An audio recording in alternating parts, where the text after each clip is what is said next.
Hello, friends, and welcome everybody who's joining us online. This is the second edition of the Capacity Development Working Group podcast, Capacity Connects, and this time we're going to talk about training in emergencies.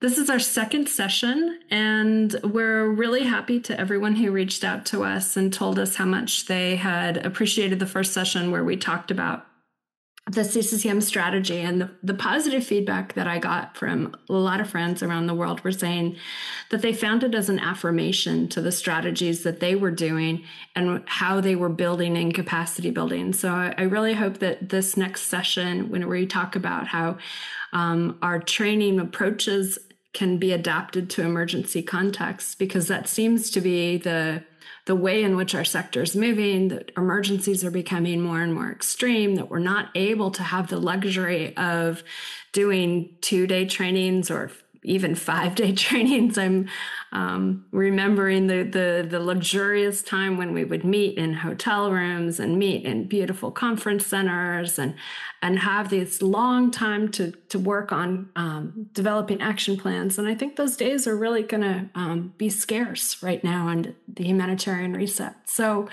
I wanted to turn to some experts for this episode and really hear about how in some of the most pressing emergencies, both ones that are ongoing and ones that we've dealt with in the past, some of the top trainers can pass on their tips and can and share their wisdom and advice for how we can still, as trainers, deliver essential information to the people that we're working with.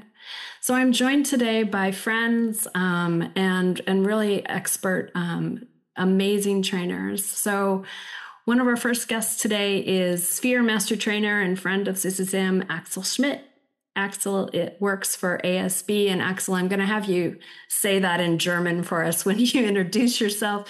He's joining us from Bonn, Germany. And Axel, we're really pleased to have you work with us today and share some of your wisdom. Thank you very much for having me. Hello, everyone. Great. We're also joined by Richard Okello. Richard really needs no introduction. He is the father of CCCM, the grandfather of CCCM, and has worked in all of the big emergencies around the world. Right now, Richard is the technical advisor of CCCM on loan from IOM to UNRWA, working in Gaza, and he's joining us from home. So Richard, thank you for working on the weekend. Thanks for taking time away from your family. You are the main CCCM trainer. I've learned so much from you, and I'm really looking forward to hearing about what's happening in Gaza and how you're working and uplifting people there. Thank you so much, Jennifer, for that generous introduction. Hi, everyone. Great. And finally, we're joined also by Jenny Curry. And Jenny is the Assistant CCCM Cluster Coordinator in Yangon, Myanmar. And Jenny is someone who I met last year at the retreat, but she inspired me so much because she talked about how she was doing all this online training. And Myanmar is such a complex country, and it is a country where the emergency is operating largely outside of the public view. And so, Jenny, I'm really happy to hear you and have you join us today to talk about all the ways in which you've been reaching out to people in new crises and maybe forgotten crises. So thanks, Jenny, for being here. Thank you very much, Jennifer. And hi, everyone. Happy to be here with all of you. Great. Maybe just let me say one word before we jump into the topic, and that's to thank my cluster capacity development working group co-lead, Maddie. Maddie is going to be leaving us as the cluster co-lead working group co-chair. That's a lot of words. That's too many words in that sentence, but that's okay.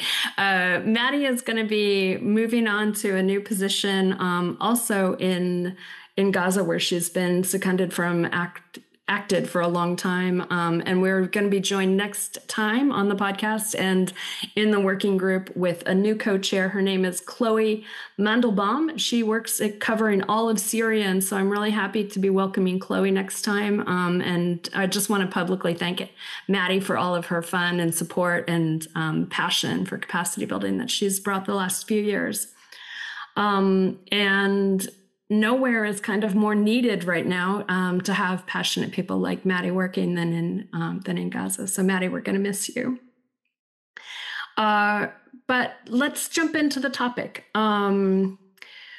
Richard, Jenny, Axel, you guys bring so much experience to the topic of training and to the topic of emergencies. And I'm wondering if you can just maybe start off by talking about one time or one specific emergency that kind of stands out to you, and tell us, maybe one by one, an anecdote for some of the challenges that you were facing, either in your current role or in past roles, about delivering training in an emergency. So maybe Axel, let's start with you.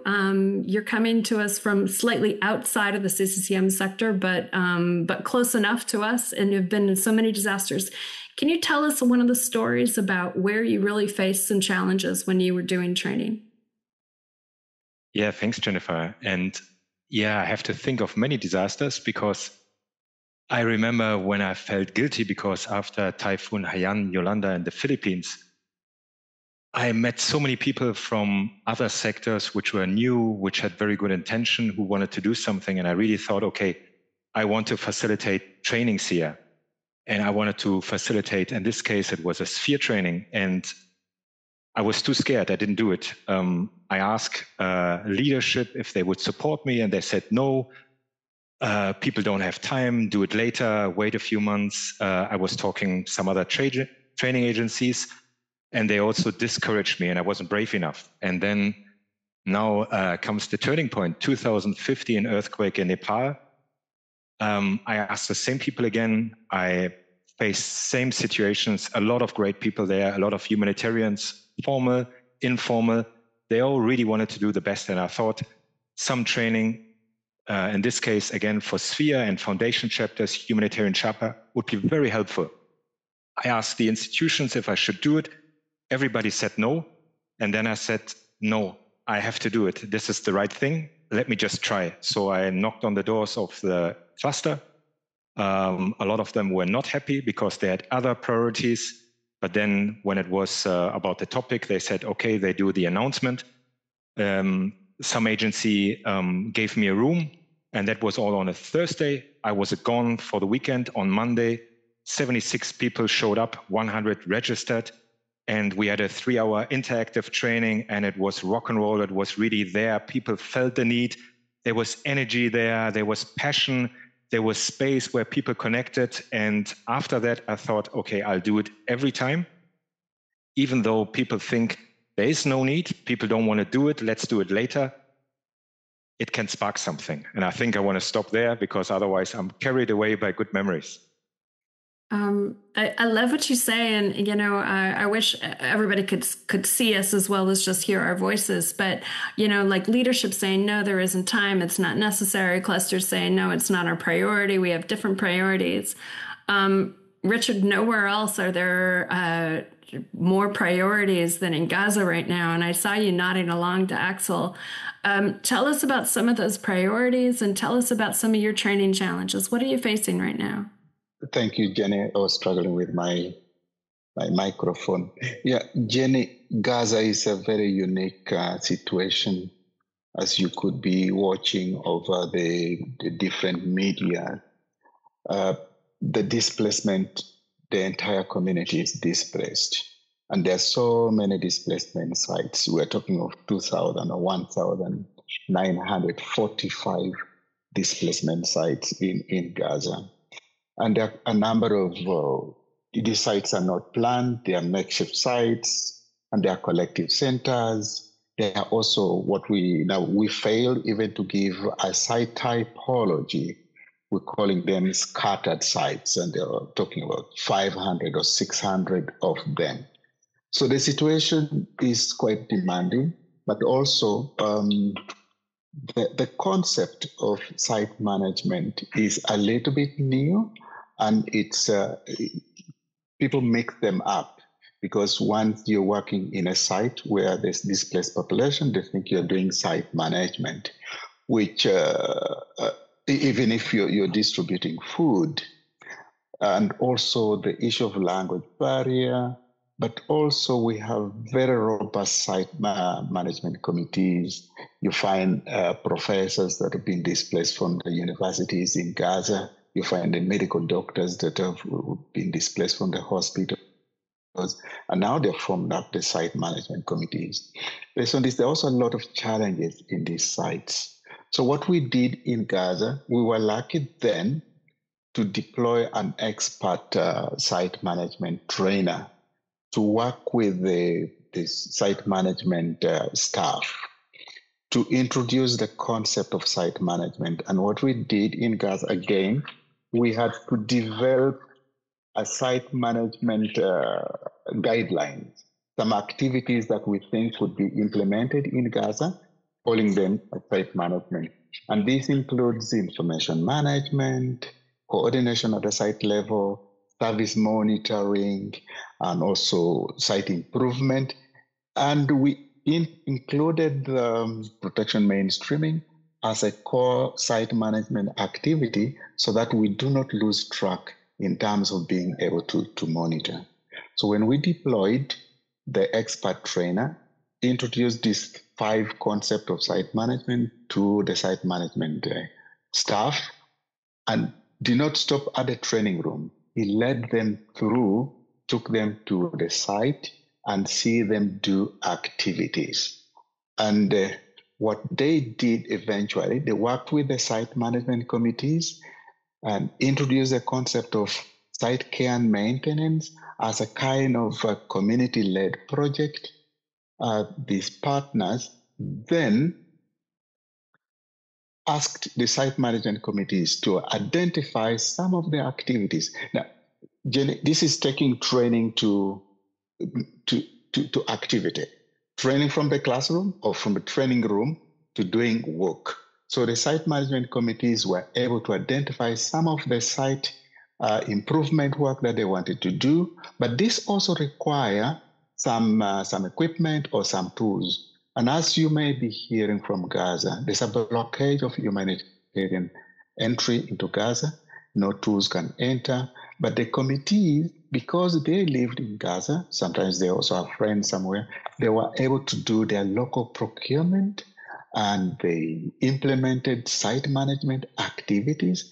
And recently we did a monitoring visit, and we were really amazed to realize that 80% of success rate came out of this training initiative, where we empowered the site management committees to self-management, and they're doing site management activities themselves. So this is the approach that we use in Gaza, because we cannot access many of these 1,900 sites. They're simply too many. We also have very few partners. The site management partners, we have only 7. I'm gonna stop you there, because you so nicely said that you went from like we talked about Axel, when he first arrived in an emergency and people saying, like, no, there's no time for this, and him carving out that space, and you saying, in Gaza you're really kind of struggling to move from all of the overwhelming number of activities and all of the overwhelming number of sites that need site improvement, and you were able to deploy someone in there. And I want to come with a new challenge, and that's in the context of Myanmar. And maybe let's just hear a little bit about the challenges from Myanmar, and then we can get to some of these, like how you've addressed them. So I don't want to lose the fact that we want to bring in challenges from Myanmar. So Jenny, can you even deploy people, as Richard has been able to do, to kind of get to this idea of how to improve site management? Tell me about the context in Myanmar and what the challenges are that you're facing. Thank you, Jennifer. For the situation in Myanmar, I would start from 2021.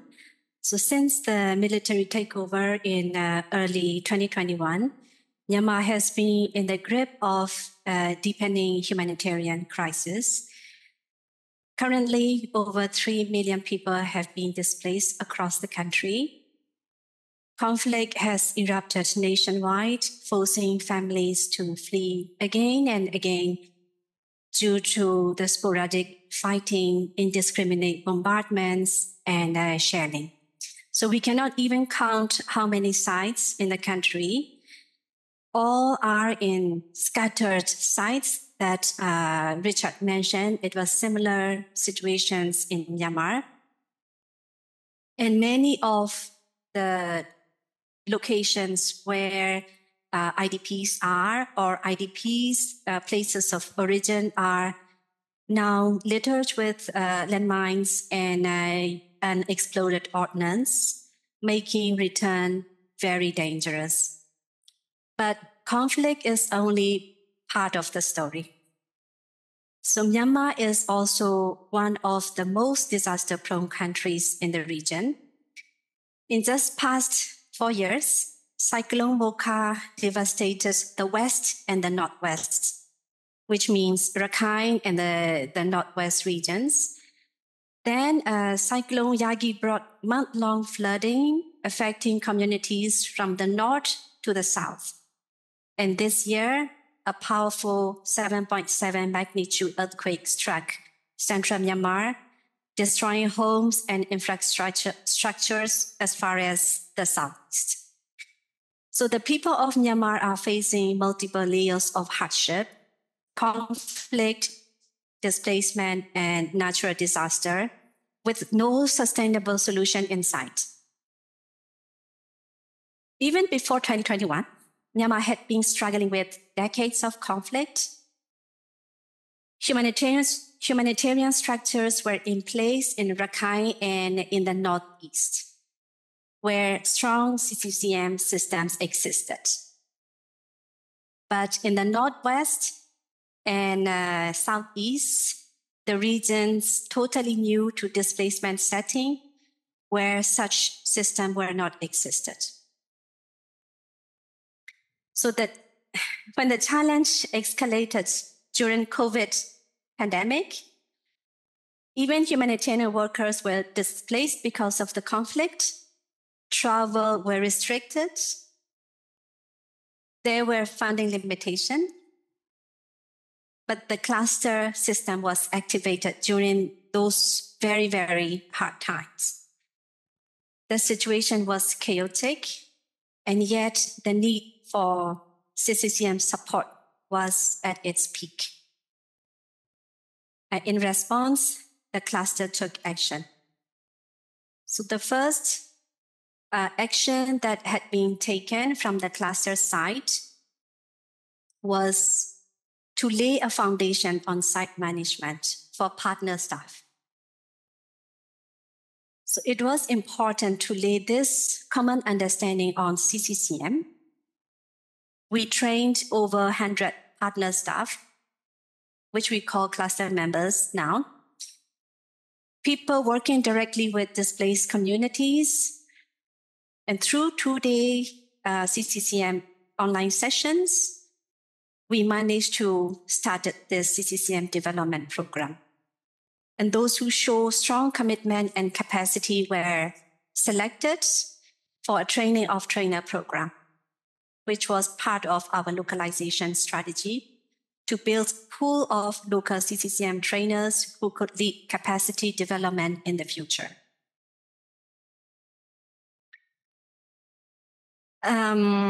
We had many challenges.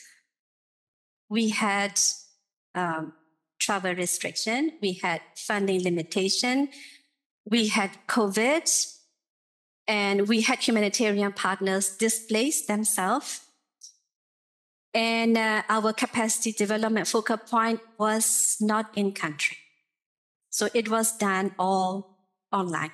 But as soon as participants received the basic knowledge on site management, they immediately put it in actions, creating their own tools, running to the sites, starting the CCCM activities immediately. It was amazing to see how prompt cluster members are taking actions on the ground. Jenny, can I stop you? You said they immediately put it into action.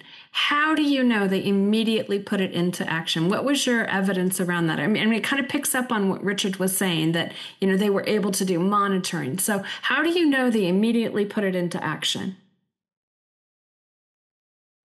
Yes. For example, there have been partners, cluster members that we trained, and since they are displaced themselves, they found themselves already in the displacement site where they saw the need to start the CCCM mechanism in the sites they are working.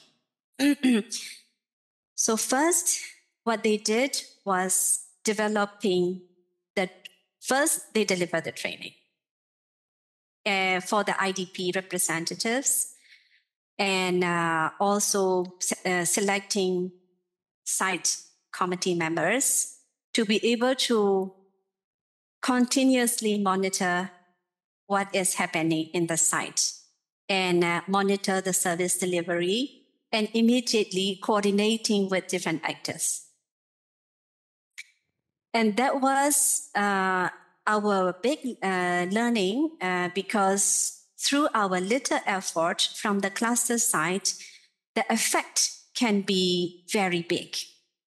And in a few months' time, where they started with 50 sites, it expanded to more than 100 sites in one region. That is just one example. That's a great example because it shows kind of the power of, you know, kind of like introducing a concept, which is like, it's not just for you in your site, but to coordinate with others and to make sure that other people are getting assistance. And I think that kind of evidence base around the activity that you've done on online training and then delivering it and then being able to show the evidence that there was a change in the environment, that now more and more sites were being covered and more sectors were aware of what was happening in those other places. It's a really good example, and it's super practical. I don't know, Axel, Richard, if you have a question that you want to ask about that, or something that sparks in you that you want to kind of chime in on, if you've seen that same kind of result from your training right away. I wanted to ask one. Thanks, Jenny. When you speak about Myanmar, you bring the old memories that I had in Rakhine and in Kachin. Now, you referred to the online training. Is it having people in their different computers and had the training, or the site management online training that they do self-study? Which of the two were you able to utilize? Thanks, Jenny. Thank you, Richard, for the question. There were two trials that we had. One is the basic CCCM training or CCCM awareness sessions that clustered led to deliver online in 2021 and 2022. Everyone, because we were training partner staff, so everyone got the device. They have their own laptop to participate. So they can see the PowerPoint. They can receive the modules. So it was easy. And then it was easy for them to replicate the training because they receive the modules, they receive the tools, and they can create by their own. They create their own TOR, for example, site level TOR. It was amazing. So that was a success that I saw when we trained the partner staff. But there had been a big challenge when it went to CCCM TOT done online, because it was a 5-day TOT, and it was It was the first try that partner agency was piloting. It was extremely challenged because participants were joining from different areas under the tree in the middle of the site, in the middle of nowhere, many of them. And some were participating with mobile phone. So it was extremely challenged for us to share with them. They cannot even see the slides.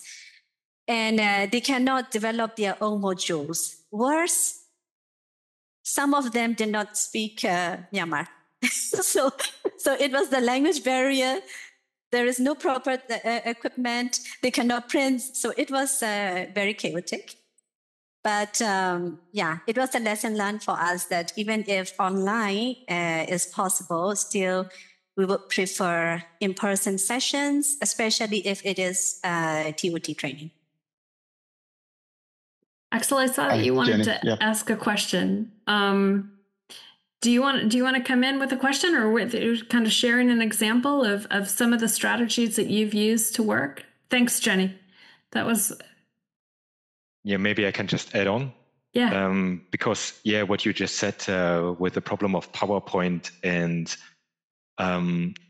getting people remotely, I think one element I would like to add in trainings as well is.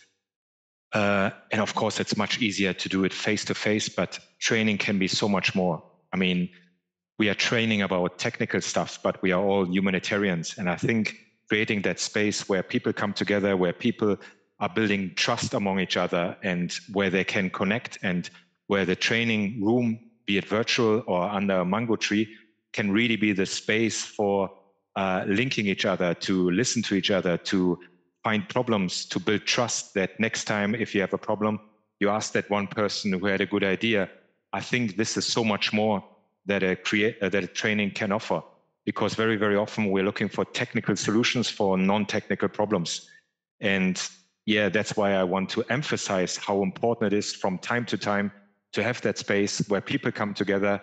And of course, it's about technical content, but we are humanitarians. We don't want to increase sales, but we want to connect our hearts as well, and we want to connect our passion and get energy, because as you both described, I mean, working in Gaza, working in Myanmar is so difficult. So you also have to build that connection among us to be and become better humanitarians. So this is maybe one point I want to add in. Richard, I think that goes back to what you were telling us about, these professors and these doctors and these lawyers who are managing sites, and they have all these technical challenges on top of being displaced themselves, on top of being under bombs. Does that resonate with you? How have you been able to make that practical kind of application? You were starting to tell us and I stopped you, so go back and bring us back into Gaza. Yeah, thanks, Jenny, for bringing that back. In the beginning, was a little bit challenging because the training you also need to change a bit of the attitude. A professor comes with a different concept, a different theory, and he wants to use the same theory in doing the site management work. And yet, site management is a very unique sector.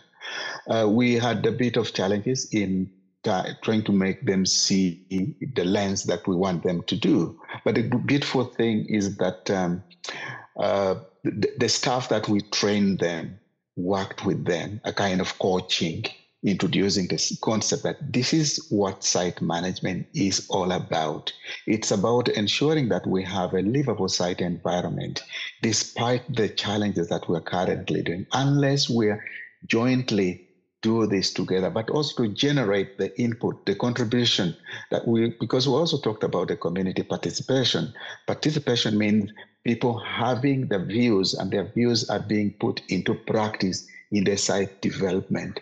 That's where we were able to change their mindset. And that's what I was referring to, 80% success rate, despite all these challenges that we are unable to visit all the sites, 1,949 sites, you can't visit them. But also we had then developed the site focal points amongst the site committees, the site management committees, they appointed a site focal point that would communicate with the site management actors. And this helped a lot. Sometimes they even just call you to tell you their stories of frustration, and then you listen to, and they just said, that's why I wanted somebody to listen to my frustration. So that it's an ongoing coaching, ongoing mentoring, and a process that really has been a good success in Gaza. Jenny, I see you nodding your head. Or is that something that you find also in Myanmar, that you're doing as much listening and coaching as you are technical follow-up, technical coordination? Yes, CCCM training is for me. Actually, I'm so new to CCCM, but since the time I received this CCCM TOT from my trainer, or since the time I joined the cluster, I felt like very much welcome, very inclusive, very much listened to, very much accommodating. That is the professional attitude that I see in the cluster. That is also the approach that we are trying to do with all our co-trainers, all our cluster members. And this continuity of mutual learning was so amazing that we are beyond our CCCM, because yes, CCCM, capacity development, coaching, mentoring, and also learning from them, actually. So we are like really a bridge. I feel like myself being a bridge from the global cluster to the field level, because the field level, the trainer, they feel so comfortable calling anytime. Messaging on Signal anytime. Here, Signal is common in the country. So Signal anytime. Or, because many of them are having internet access with Starlink because of the situations.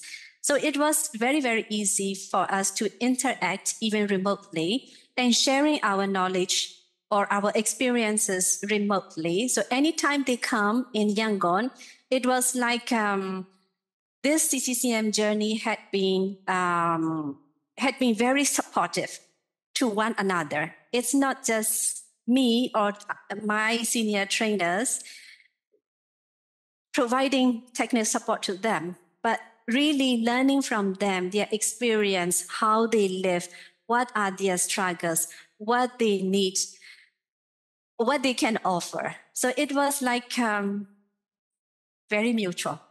And I feel like this is very, very professionally enriching. Excellent. Can I add to that? Thank you very much, Jenny. And Richard, what you both said, it really resonates with me, because what you said, Richard, with facilitating trainings, and then you have that, because you listen, you hear about the local capacities, that local procurement can be done. And I'm relating that to what we concentrate on training. It's knowledge, skills, and attitude. And sometimes we are lecturing where we want to deliver knowledge. Sometimes we are trainers and where we focus on skills. But as humanitarians, I think we also have to be facilitators, and we have to facilitate the capacities that are in the room, the capacities of the people who are being trained, because they are not empty vessels that we fill as lecturers, but they are people full of capacities, having a lot of contextual knowledge, living in that space. So I think for us as facilitators, yes, we should concentrate on the attitude as well. Sometimes stay back, don't say anything, and give space to all the capacities that can raise. And if you're just lecturing, Richard, I'm sure you would never have found out about the local procurement capacities, but you had that capacity to already sense, okay, there is something, to listen, and to give space to all the beautiful things that are out there. I want to take advantage of the last 5 minutes of this podcast and really ask you guys to come up with your one practical or your two practical takeaways. So, emergency settings, disaster response, really complex work that's happening right now. Can you give one bit of practical advice to other trainers out there? Give them some encouragement. How can we lift them up? How can we be that bridge, that Starlink to everybody who's going to listen to this podcast? What's your advice? I don't know who wants to go first. I can go first, Jenny. Okay. And thanks for bringing that. I think the takeaway here is that training should lead to an activity. We shouldn't train for the training's sake, because we have the training modules developed by the global cluster, and therefore we just go ahead and train. We should be able to think, what is it that we want either site management committee to do so that we increase their knowledge or change their perception on how to do it. So from the training to doing work, and that's what makes site management or CCCM a very practical and a people-oriented cluster, because you're working with the people, enhancing their capacity, then they're going to perform the work. Don't train because you have a budget for it, and they're not going to do anything. That's a key takeaway from me, Jennifer. Thanks. Thanks, Richard. Jenny, what's your practical tip? Thank you. For me, it's very important to have these three main points in capacity development. One is to continue building capacity with what we have, trusting local actors, their capacity. And that is really implementing localization strategy of CCCM and giving them ownership of site management that I would like to foster through this mutual learning. Thanks a lot, Jenny. Axel, I know you're going to have a good advice, but I want to also have you recall what you told me not to skip also. So tell me, come with your new practical advice and then also what we shouldn't skip. If you remember that conversation when we were preparing. The one advice, because I think you gave good advice, Ginny and Richard, maybe what I want to add, if possible, I really like that paradigm of tell me and I forget, show me and I might remember, and involve me and I learn. And if I could give one tip to any facilitator, don't use PowerPoint unless you have deaf people. So it's helping them, because PowerPoint will stop you, will be a barrier for your passion to really involve. And get rid of that barrier and be yourself. We are humanitarians. And yeah, there are so many methodologies that you can use. And don't be scared, because once you have that passion, once you're in the room, people will get involved, people will learn. And you ask me what to skip. I'm not sure what we said. Help me there. You said not to skip. You said don't skip training on inclusion. Don't skip training on gender. That was your kind of advice when we were preparing for this. Go back and preach that also. Sorry. And one more addition. Because usually people always say after a disaster, when tensions are very high, we don't have time for that.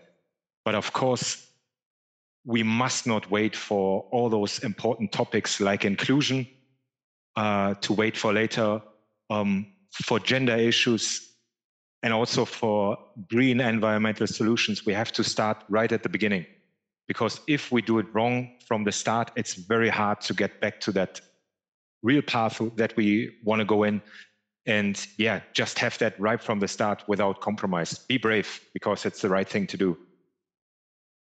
Be brave, involve people, make it activity-based, trust the local partners. You guys have been so great. Thank you so much for this very rich conversation. My heart is full. My emotions are full. Just listening to you. I wish we could be there more physically. But we lift you up, and all the hard and heavy work that you're doing right now. We stand with you, and we look forward to hearing about your great successes and how you're going to be able to help displaced people where they are, and to overcome these very difficult times. Thank you so much. Tune in to our next episode next time. Everyone, we're going to be talking about how we gather our small CCCM sector in this time of transition, how we try to understand the scope of maybe emerged teams, and how we can really focus our work. We invite you to listen to us, to like us. Please share your own tips for training in emergencies on the YouTube channel when you hear this. And thank you so much, Axel, Jenny, and Richard. Talk to you next time. Bye-bye.